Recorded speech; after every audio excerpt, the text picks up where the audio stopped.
Welcome back, my Gravity followers, to the last episode of SwooningOverStans Forward Route. It's been a long journey here, but we're finally almost done, and I'm pretty sure that I'm going to die horribly in this episode. Not only because that this is probably the last episode, but because, well, it's just more Ford, okay? I can't deal with this adorable science nerd. I just can't, okay. Let's get on with it. The dates continue in a quiet alcove of the Gravity Falls Library, and on the roof of the shack past midnight. They're simple compared to the production Mabel whipped up for the night of the meteor shower, but Ford seems more comfortable this way, and really, so are you. You've learned more about him, but it's like he's still holding something back. In your conversations, it feels less like he's just spent a year away sailing, and more like he spent half his life in another universe.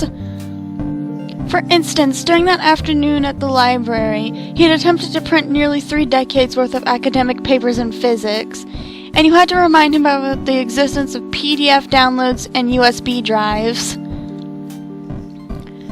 But whatever past he's hiding, you're not sure you'll ever find out. The magic stands worked on your car has rendered it almost operational again, meaning that your time at Gravity Falls is coming to a close, and that today's the last date you'll have with Ford.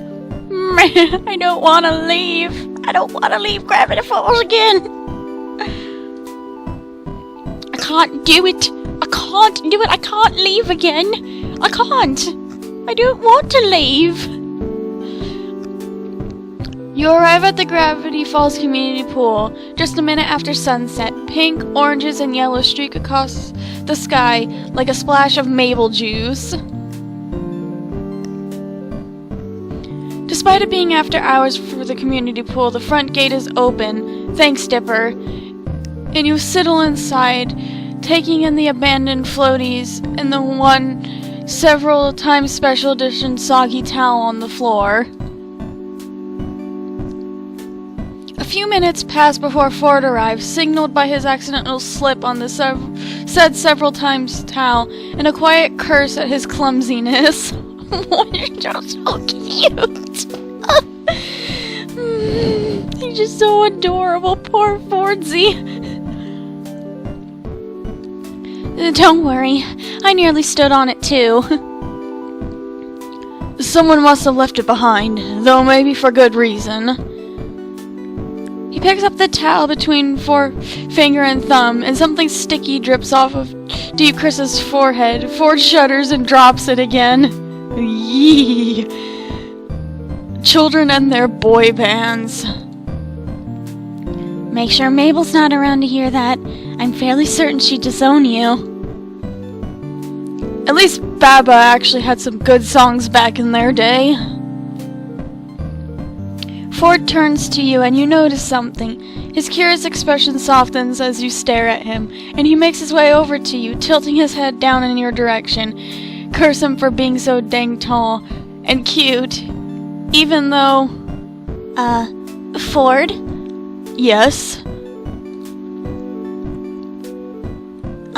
You have a California fridge magnet stuck to your forehead. Ford immediately flushes bright red, eyes wide in surprise. God fucking damn it, this fucking man is killing me, and it's only 4 minutes into the episode. Oh, fuck everything. Really? I take it off your head for you.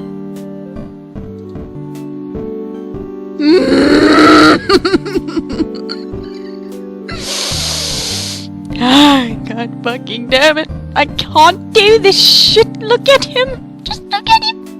Look at him. Look at his face. Look at his adorable fucking expression. I can't fucking do it.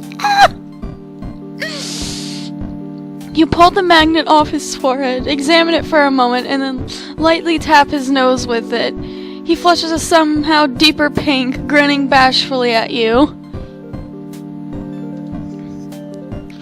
Ford sits on the edge of the pool and dangles his feet in.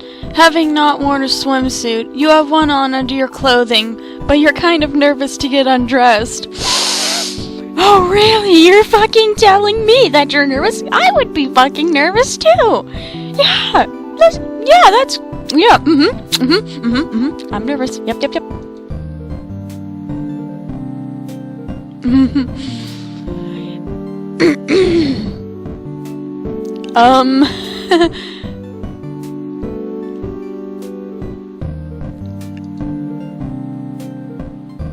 You ask permission and awkwardly gesture towards your clothing. Ford stammers and stutters his way through, yes, you can get dressed and whatnot, and he promptly turns around to give you privacy.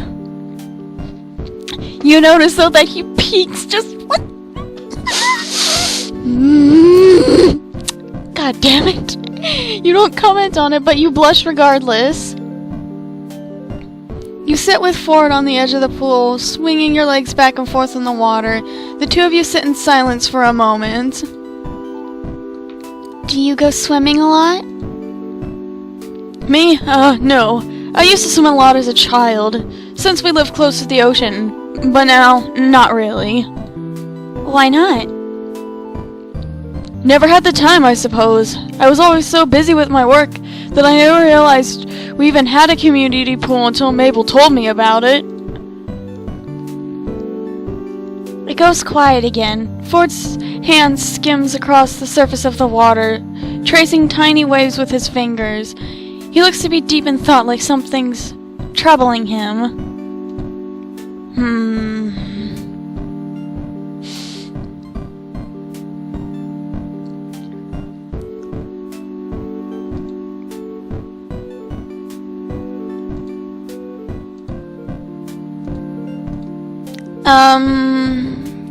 I'm gonna stay silent.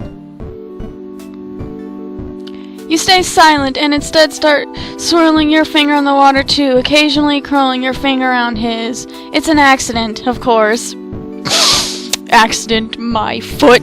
It's no accident. Eventually, you both stop messing with the water and leave your fingers linked together, which gradually turns into his hand taking yours and all of your fingers intertwining, knuckles brushing against the water. Ford swallows. Out of the corner of your eye, you see his face is tinted pink, and it's probably not from the sunset. He seems nervous, more nervous than on your Mabel-certified date of dreams, which is strange considering the context. That one was pretty forced.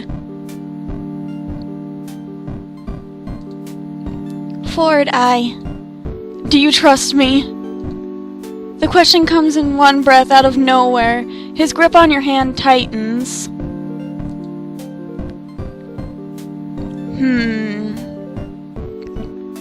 Why do you ask? He rubs the back of his neck with his free hand, a small reflexive gesture, 6 fingers dipping beneath the high collar of his sweater.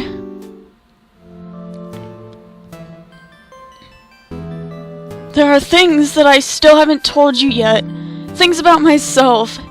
Things I'm not sure you'd like. Of course. There's the great Uncle Ford side of things. What with Chipper and Mabel, but you, don't really know what happened to me while I was studying here 30 years ago. Aw, Fordsy. When you're ready, you can tell me.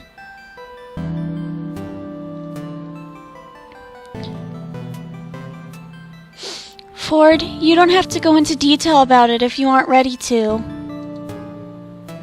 Ford looks down at the water, at his reflection. He frowns, closes his eyes, and thinks for a moment.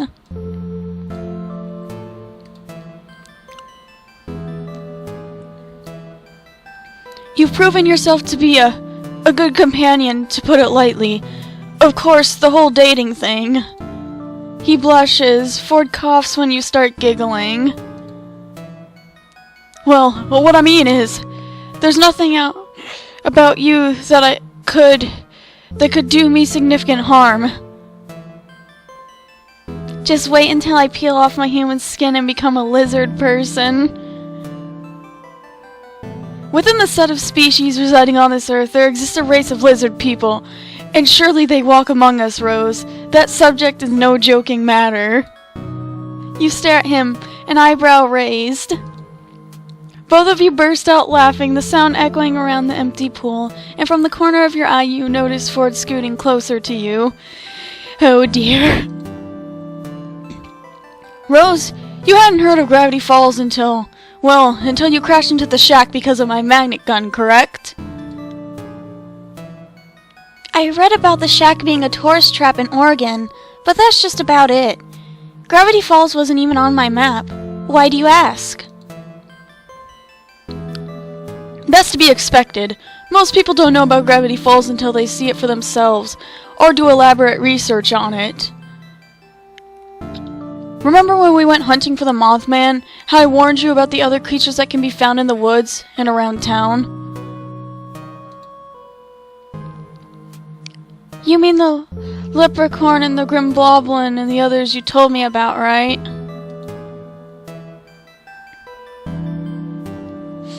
There are so many oddities, bizarre creatures, geographical anomalies, secret societies, and strange townspeople. Like I've said before, this unique concentration of weirdness is what drew me to Gravity Falls in the first place, and made it the perfect place to conduct my research.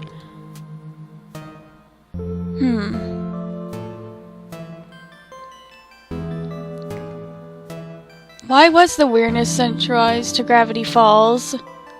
Exactly, that's what I wondered. My biggest question during these studies was, why? Why was this town so strange? I tried to find an answer, a unifying theory that will pull my research together and finally grant me success.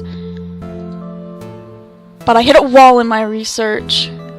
I had no ideas, no leads, with nothing and no one to help me, until I found a being by the name of Bill Cipher.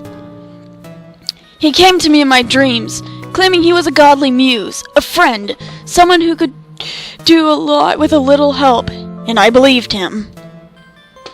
Ford continues with a certain bitterness you've certainly never heard in his tone before. I put my unconditional trust in him. I asked for his wisdom, for his guidance, put him on a godly pedestal and worshipped him, even going so far as to litter my house with his image.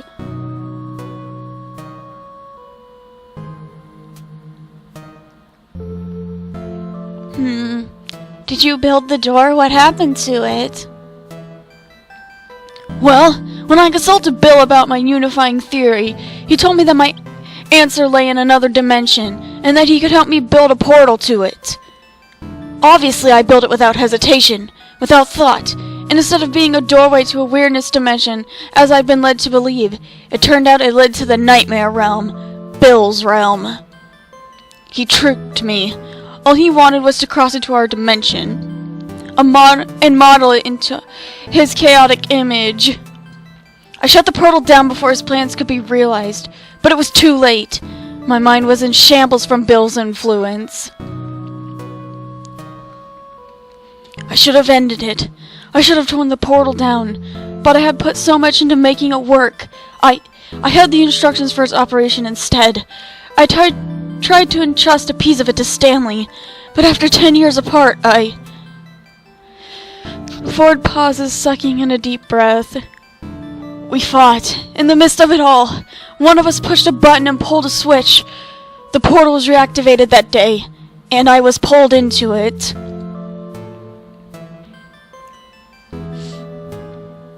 I spent the next 30 years in that portal, years of searching for an answer to a new question. How to defeat Bill once and for all. But I was pulled back to this dimension, my home dimension, too early, and all this frustration came crashing down. In this tiny town in a grand multiverse, I truly believed I was meant for something more. Bill told me that I would change the world. I never questioned if it would be for better or worse.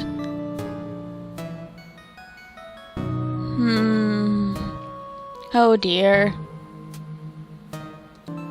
I don't know what to choose. Meh. I don't know. Oh boy, I'm going to save this.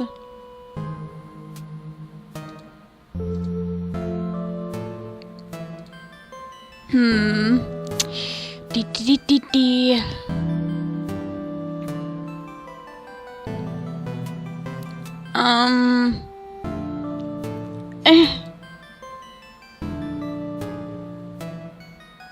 I don't know. How'd you get pulled back here? I was pulled back through the portal by Stanley himself, and Dipper and Mabel, of course.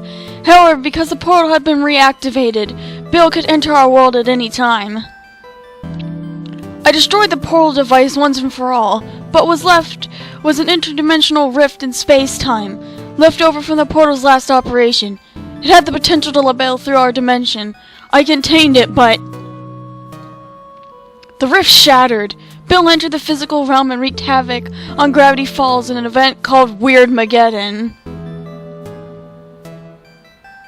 Oh dear. What did you do? Me? I was captured, turned into a sideshow at the Devil's right hand, while my family was left to deal with the remains of my grave mistake. It was the apocalypse, weirdness exploding from every corner, anomalies even I couldn't explain, everywhere. It was all Bill's doing. But he breathes out frustrated with himself.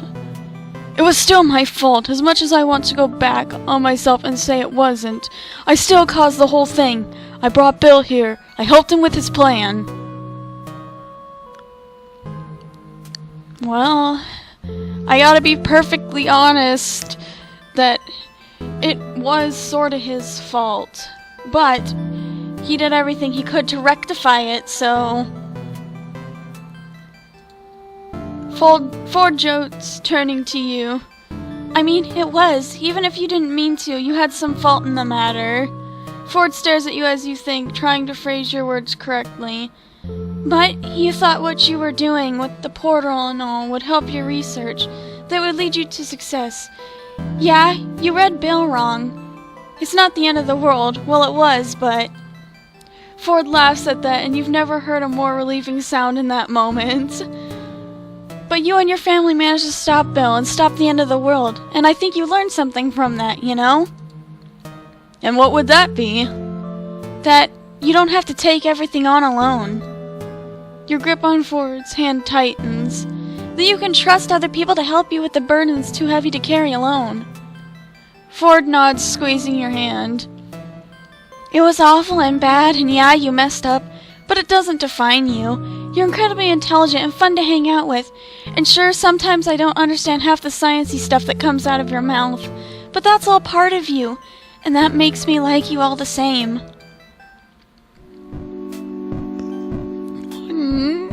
Adorableness! Ford finally turns to look at you, and he winds an arm around your shoulders. You scoot closer and complete the hug, draping your arm across his middle and hugging him tight. Thank you for listening to me ramble. It wasn't rambling, it was your life, and I'm very happy to learn more about you whenever you want to tell me more. Ford pauses, thinking. My favorite snack foods are jelly beans. I hate toffee peanuts.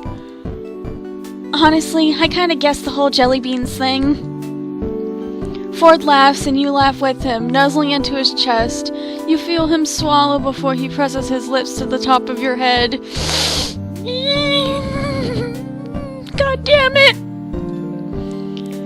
Thank you. You're welcome, Ford.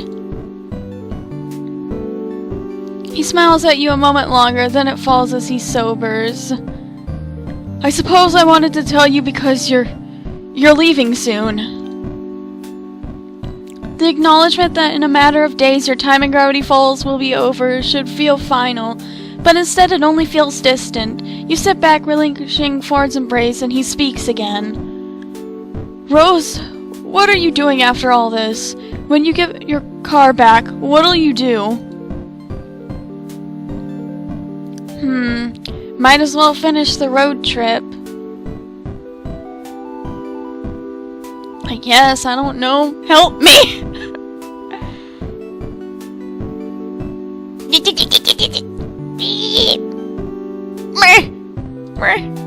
gotta save.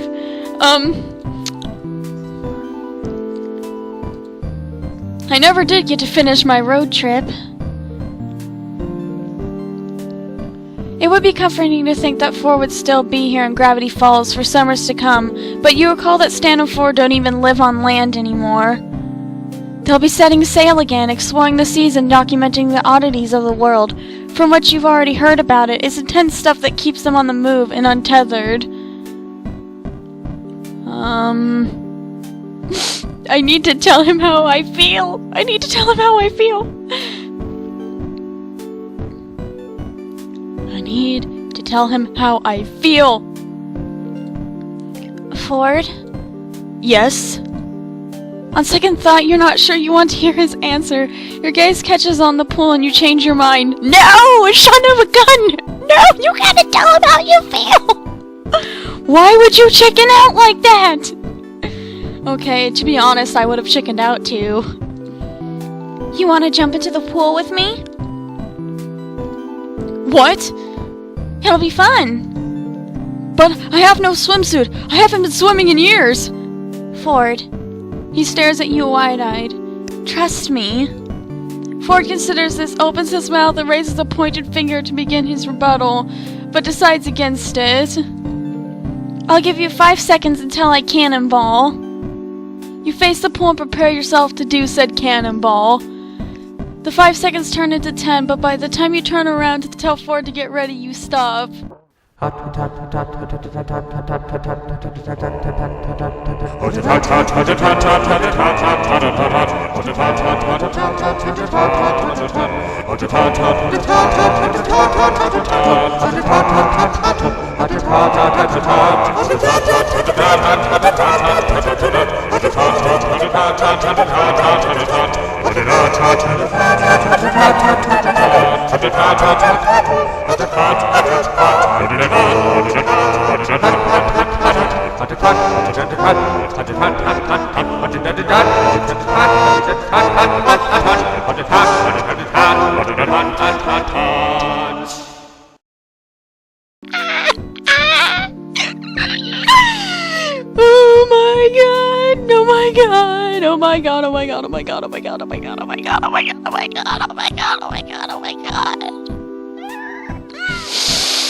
Shit! Oh god,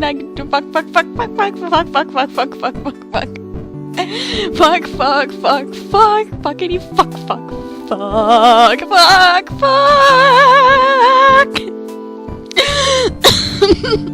I'm dead. Goodbye, cruel world. I'm dead.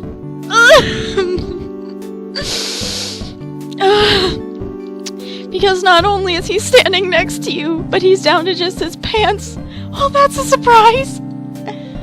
I thought you said 5 seconds. I thought you said you had no swimsuit. I always come prepared. God damn it, Ford. Liar. Ford squints at you. Well, here goes nothing. And with that, he jumps into the pool, leaving you at the sidelines, and very wet since his impressive dive splash zone extended to, well, you. He comes back up for air, his floppy hair plastered against his forehead and covering his eyes. Are you... Cannonball! No!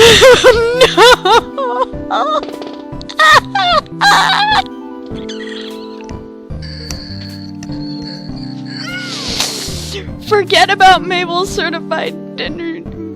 Forget about everything else. Just when I said I was dead those times, I was fucking joking. Those were fucking jokes. All of that was jokes. That was joking. I was joking. I wasn't deader than dead that time. No, I'm deader than dead this time. I am so fucking dead it's not fucking funny. I am dead, triple billion, million, quadrillion, infinity plus 10 fucking dead. Dead, I say. Dead! I can't. I just gotta focus on the text, because I'm never gonna get through this if I keep looking at Ford. You take a running start and jump into the pool, hearing Ford's booming laughter as soon as you hit the water. Once you come up, he slicked his hair back to see you and grins dorkily. God fucking damn it. Solid entrance, but a bit messy on the execution. I would normally give you an 8 out of 10. Ford swims over to you and wraps you into a hug. Oh God, help! I require aid! Assistance! Assistance! Please help! But since it's you, you get a perfect score. You feel your face heat up at that, but you return his embrace nonetheless. Oh shit. Oh God. What are you doing? Ford, please. And since you fell for my cunning plan, with that, Ford dunks you underwater. Cheater. Cheater! What are you gonna do? Dunk me under too? As soon as you catch you, I'm gonna. Thank goodness. I didn't know if I could survive looking at that picture for much longer. Oh, who am I kidding? I didn't fucking survive. I fucking died. I'm fucking dead, Jim. I'm fucking dead. I'm dead. I'm dead. I'm dead. I'm dead. I am so dead. The evening is spent acting like total goofs in the water, and by the time the sun goes down, you're both soaking wet but blissfully happy. Ah! I got it perfect! Yes! A perfect score! It's your last day in Gravity Falls. No! No! No! I don't want it to be my last day. No!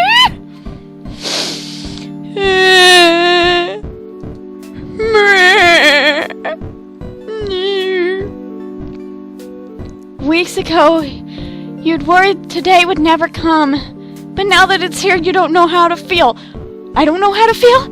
I don't know how to feel. Really? I know how to feel. I feel fucking devastated is how I feel. Why can't I fucking stay?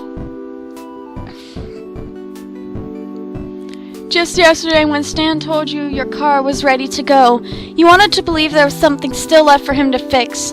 And yesterday evening after your final dinner with the whole Pines family and Seuss's back-breaking goodbye hug, you had almost resigned yourself to letting go. But now in the clarity of daylight, you realize these weird and wonderful people don't have to disappear from your life for good. You'll always have the memories, and you'll still be able to keep in touch through letters, packages, and video calls.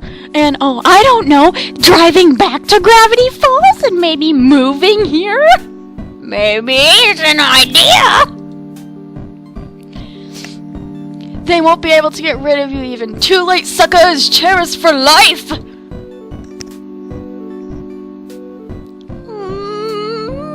I don't want to leave.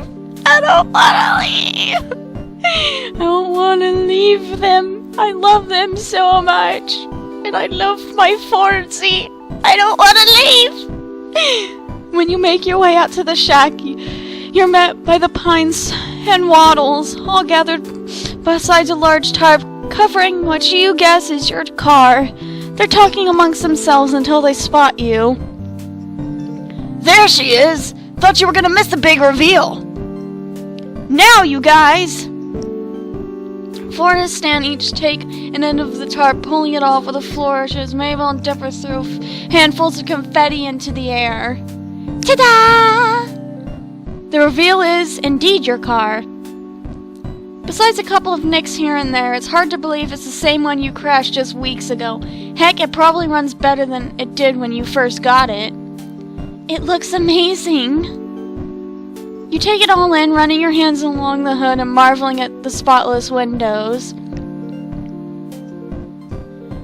Ford, can I call you the next time I need a tune-up? If this is what happens when you use that magnet gun, I might ask you to total my car more often. Huh? Yes, well, perhaps we can find a middle ground. Just adorable fucking... I love him.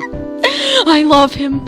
I love him. Nobody loves him like I love him.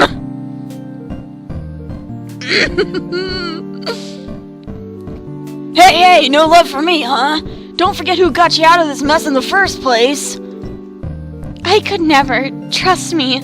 I'll think of you every time I can use my windshield wipers without jamming the button. You laugh, giving Stan a big hug in gratitude. Thank you, Stan. You turn to the whole family, taking the moment in. And thanks to all of you for everything. It's been unforgettable, guys. Familiar car keys back in hand. You unlock your car and load your belongings into the trunk. I don't want to say goodbye.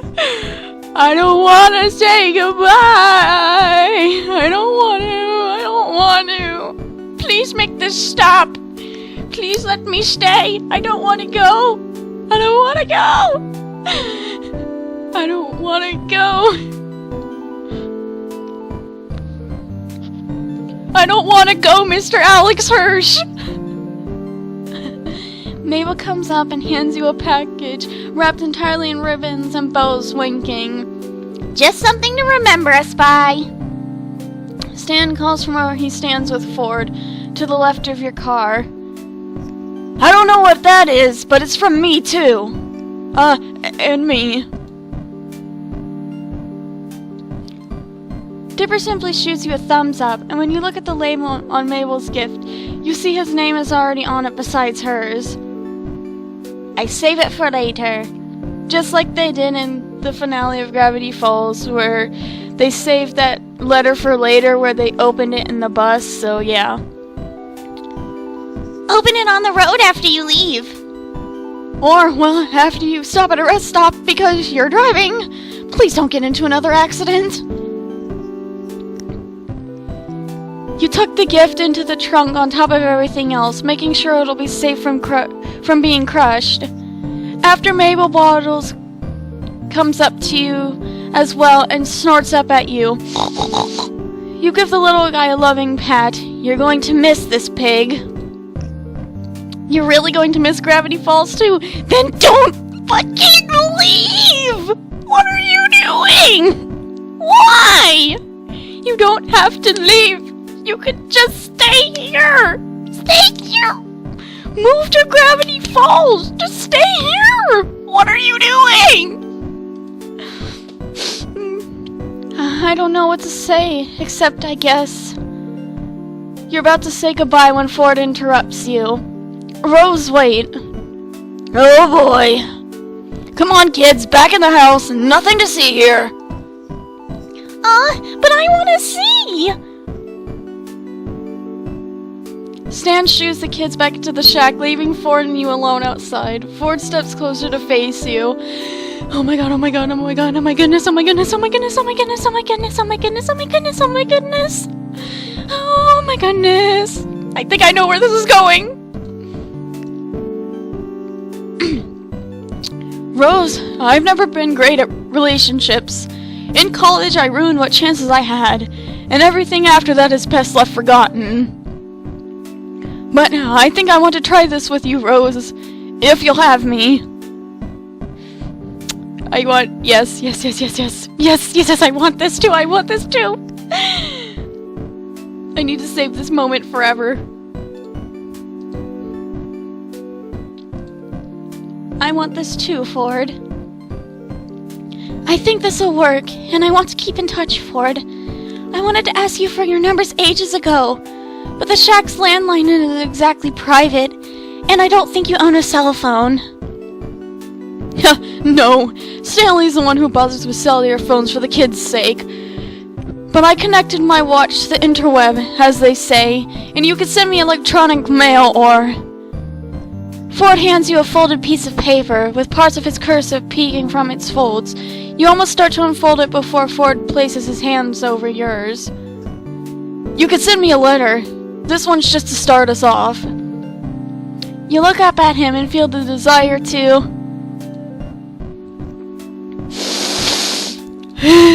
I gotta save this moment too. Kiss him! Kiss him, Rose, kiss him, you fool! Go in! You lean up to give him a parting kiss on the cheek. When you step back, he's blushing. Wait, I think I'm ready for another kiss. One on the lips if you're...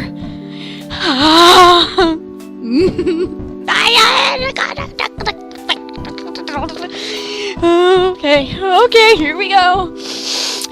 It's time to kiss Ford. This time on the lips. Alright, calm the fuck down. Calm the ever-loving fuck down. Alright, here we go. I'm gonna fucking kiss him. I'm gonna do it. I'm gonna kiss this man. I'm going to kiss this man. I am so ready. He laughs and looks at you with a warm smile. His hand comes to the side of your face, the touch tender, and he leans in to kiss you. He's so soft and surprisingly confident and... Oh my gosh, I did it! I won! Grunkles stand fork over that $3 bill! And you had witnesses. Mabel's excited voice fades into the shack with her footsteps. Shoot, I thought strategically turning away from the house would work. So much for privacy. But you're grinning, and so is he, and he laughs. You know, Rose, meeting you has made me incredibly glad that I made that mistake with the magnet gun. Not that stranding you here was positive, but remember me, alright? Same to you. Don't forget me while you're off saving the world on the Stana War. Goodbye, Ford. I don't wanna go. Ford watches you as you get in your car and start up the engine. You turn onto the road with ease, and in the rearview mirror you see Ford waving goodbye, as well as Dipper, Mabel, and Stan from inside the shack. You smile at the sight and say a last goodbye into the quiet of your car, watching until you have to focus on the road once more. This game was so beautiful. Oh, this is beautiful. But it hurts so bad. I don't want to leave. A little while longer and you're through town, back on the open road. A sign passes on the right. Now leaving Gravity Falls. Oh my god, I'm legit crying. I didn't want to leave. Fuck, I'm crying. I can't see shit. I can't see a bloody fucking thing. I'm fucking crying. I'm not kidding. I'm not fucking kidding. If I had a webcam, you would see my face and you would see my tears of despair. It's not until you're at the next rest stop that you think to open Mabel's gift, or well, the Pines family's gift. You unwrap it to find Mystery Shack souvenirs, a small knitted square Mabel has helpfully labeled as a mug, sweater, and a photo.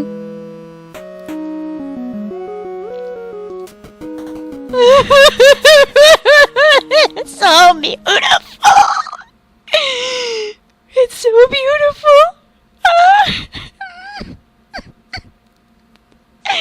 This is fucking beautiful. I can't fucking deal. I'm so sad, but so happy. This was fucking amazing. Everything about this was so amazing. Everyone was so into character, and it was so believable, and I just can't. It actually felt like I was there. For real. I'm so sorry. I'm crying. I'm so sorry, I'm crying. I can't. Okay. I'm gonna leave before I start sobbing even harder. Goodbye, my gravity fallers. Peace and love in the sky and stars above. And I'll see you next time.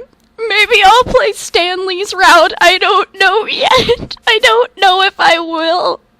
Because I don't want to go through this again. I don't want to leave Gravity Falls twice. Actually, thrice. Because I already left Gravity Falls once when the show ended. And then I left Gravity Falls here. And now I don't want to go through it again. I don't know if I can. I'm not strong enough. Bye-bye. Bye-bye.